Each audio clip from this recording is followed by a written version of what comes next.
सनातन धर्म। आज सनातन को बचाना जरूरी है। उससे पहले हम यह समझ लेते हैं कि क्या हम सनातन को बचा सकते हैं या सनातनी बनकर हम खुद को बचा पाएंगे।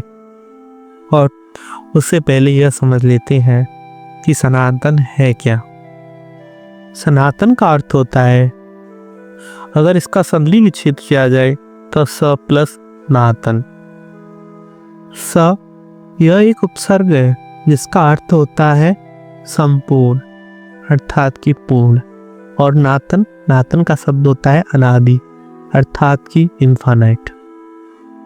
कहने का तात्पर्य यही है कि जो पूर्ण है और इन्फानाइट है वह क्या है कि वह सनातन है। यहाँ से देखा जाए कि कोई शक्ति कि जो कि कंप्लीट भी हो और इन्फानाइट भी हो, वह क्या है कि वह सनातन है। अगर साइंस के हिसाब से देखें कि कोई वस्तु जो कि इन्फानाइट भी हो और कंप्लीट भी हो, क्या ऐसा हो सकता है? इस पर यकीन करना थोड़ा मुश्किल होगा, पर साइंस के हिसाब से हो सकता है। पर साइंस में जो इन्फानाइट है वह खुद में ही अभी एक थ्योरी है। अभी वैज्ञानिक इन्फानाइट को ही प्रूव नहीं कर पाए हैं प्रैक्टिकली। पर साइंस इस बात पर यकीन करती है कि कोई चीज़ जो पूर्ण होगी वह कंप्लीट हो सकती है। कि आप पूछेंगे कैसे? कि जैसे कोई नंबर है, जैसे कि 0.9999 जो कि चलते हुए जा रहा है और कभी ख़त्म होने का नाम नहीं ले रहा, वह क्या करेगा कि वह 1 पर जाके कंप्लीट हो जाएगा। मतलब कहने को तो वह नंबर इन्फानाइट था, पर क्या हुआ कि वह 1 पर जाकर वह पूर्ण हो गया, वो कंप्लीट हो गया। आपको एक और उदाहरण दे देता हूँ कि जैसे हमारी पृथ्वी गोल है, यह हम सभी जानते हैं। अगर हम पृथ्वी का एज ढूंढेंगे तो वह हमको मिलेगा नहीं। हम उसे अनंत समय तक ढूंढते रहेंगे, फिर भी वह हमें मिलेगा नहीं। कि वह फिर हमारे लिए क्या हो गया कि वह इनफाइनाइट हो गया। पर हम सभी जानते हैं कि जो पृथ्वी है वह क्या है कि वह पूर्ण है, वह फाइनाइट है। कहने का तात्पर्य यही है कि सनातन वह ऐसी शक्ति है कि जो पूर्ण है और अनंत है। ऐसे ही वैज्ञानिक अनुमान लगाते हैं कि यह जो यूनिवर्स है वह इनफाइनाइट होते हुए भी पूर्ण है। क्यों? क्योंकि अगर हम उसका केंद्र या छोर उसका हम ढूंढें, जो एज होता है वह हमको मिलेगा नहीं, पर वह पृथ्वी की तरह पूर्ण हो सकता है। अब आपका प्रश्न उठेगा कि वैज्ञानिक ऐसे कैसे सोच सकते हैं कि पृथ्वी से यूनिवर्स की गणना या यूनिवर्स का मान लगा सकते हैं। तो आपको ये जानकर हैरानी होगी कि सनातन के ग्रंथों में आता है कि ते पिंडे ते ब्रह्मांडे, कि जो पिंड में है वही हमारे शरीर के अंदर है। जो पृथ्वी के अंदर है वही इस आकाशगंगा के अंदर है, और वह जो आकाशगंगा के अंदर है वही इस यूनिवर्स के अंदर है।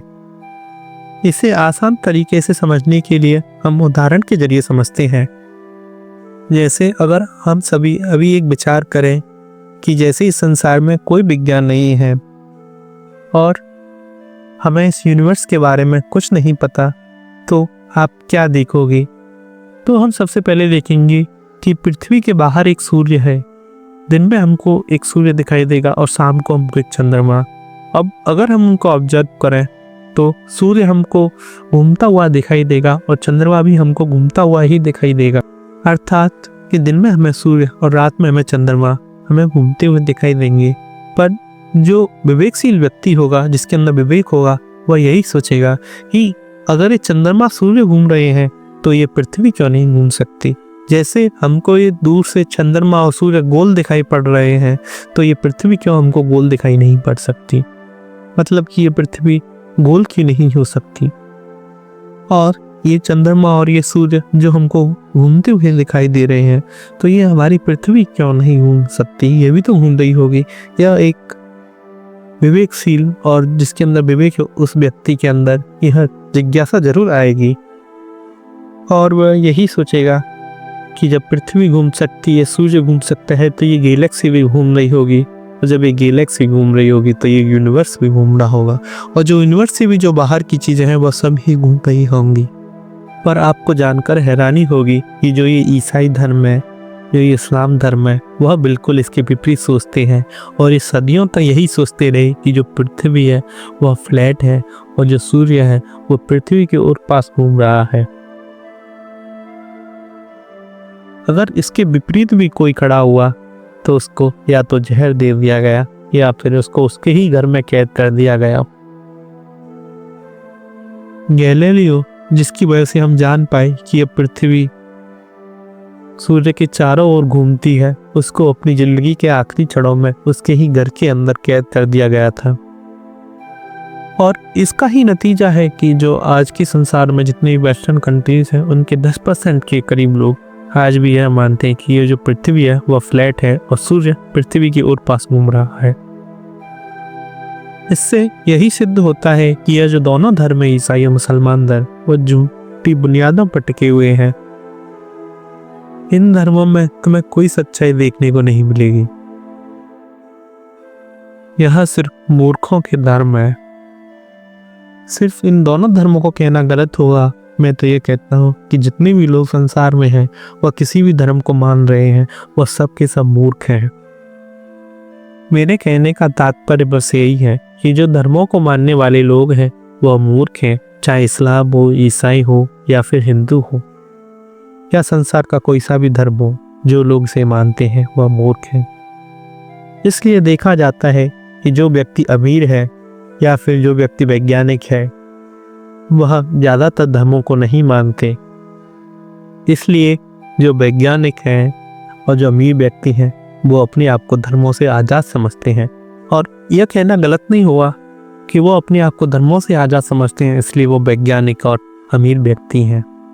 और वो उन लोगों से काफ़ी आगे हैं जो इन धर्मों को मानने वाले हैं। कहने का तात्पर्य यही है कि जो धर्मों को न मानने वाले लोग उनसे काफ़ी आगे हैं जो धर्मों को मानने वाले लोग हैं। अब आपका प्रश्न उठेगा कि क्या इनसे कोई आगे नहीं हो सकता जो धर्मों को नहीं मानते? मैं कहूँगा इनसे भी आगे हो सकते हैं कि जो धर्मों को जानते हैं, जो जानने वाले लोग हैं। अब आप पूछेंगे कि ऐसे कौन से लोग हुए, तो मैं कहूँगा कि भगवान श्री कृष्ण, भगवान राम, जेसस, शुक्रा, मोहम्मद साहब, गौतम बुद्ध, अनेकों लोग हुए। अगर सनातनी कहा जाए तो इनको ही सनातनी, सच्चा सनातनी कहा जाएगा। चाहे वो जीसस हो या मोहम्मद साहब हो, वो भी सच्चे सनातनी हुए। क्योंकि सनातन शब्द का अर्थ होता है पूर्ण और इनफाइनाइट। यह व्यक्ति होकर जैसे कोई नंबर है 1, अगर इसको मैं इनफाइनाइट में जोड़ दूंगा तो वो भी इनफाइनाइट हो जाएगा। ऐसे ही इन्होंने अपने आप को इनफाइनाइट में जोड़कर सनातनी बन गए, पूर्ण हो गए। इसलिए ही भगवान श्री कृष्ण अर्जुन को समय से आगे की बात बताने लगे। और ऐसी कई कहानियां हैं जो बताती हैं कि जीसस मरे हुए लोगों से भी बात कर लेते थे। इनफाइनाइट का अर्थ होता है अनंत। एक उदाहरण के अर्थ से समझते हैं कि जैसे मैंने एक पेन एक कमरे में रखा तो वह कुछ जगह घेरेगा। अगर मैंने 100 पेन उस कमरे में रख दिया तो उससे थोड़ी सी अधिक जगह घेरेंगे। अगर मैंने इनफाइनाइट पेन उस कमरे में रख दिए तो उस कमरे में नहीं आ पाएंगे और उस कमरे का जो डेंसिटी है वह ब्लैक होल से भी ज़्यादा अधिक हो जाएगा, क्योंकि उस कमरे में इनफाइनाइट पेन है। और कहा जाए तो वो इनफाइनाइट पेन न उस कमरे में आएंगे न उस घर में, और कहने के लिए तो वह इस पृथ्वी पर भी नहीं आएंगे इनफाइनाइट पेन, ना ही इस ब्रह्मांड में आएंगे। पर उस कमरे में हमें भी बैठना है। तो मैंने क्या करा कि उस पेन का जो मास था उसको मैंने 0 कर दिया और उस पेन को मैंने ट्रांसपेरेंट कर दिया कि इसकी वजह से मैं भी उस कमरे में जा सकूं, बैठ सकूं। पर उस कमरे में भी इनफाइनाइट पेन है। कहने का तात्पर्य इसका यही है कि क्या कोई ऐसी चीज़ नहीं हो सकती कि जो प्रकाश से भी ज़्यादा सूक्ष्म हो, वो जो हर जगह विद्यमान हो, जो हर जगह हो, उससे कोई जगह खाली ना हो। क्योंकि कोई भी इनफाइनाइट चीज़ है वह हर जगह होगी संसार में, और वह संसार की किसी भी चीज़ को एक कोने तक को भी नहीं छोड़ रही होगी। और जो इनफाइनाइट चीज़ होगी वो संसार के, यूनिवर्स के हर जगह में फैली हुई होगी। इसलिए धर्म ग्रंथों में भी कहा गया कि हरि व्यापक सर्वत्र समाना, कि वह जो हरि है वह हर जगह व्यापक है, उससे कोई जगह खाली नहीं है और वह समान रूप में सब जगह है, विद्यमान है। और उस सत्य को, उस चीज को जानना क्या है कि उसको जानना ही सनातन है। और उसको जानने वाला कौन हो जाता है कि उसको जानने वाला सनातनी हो जाता है।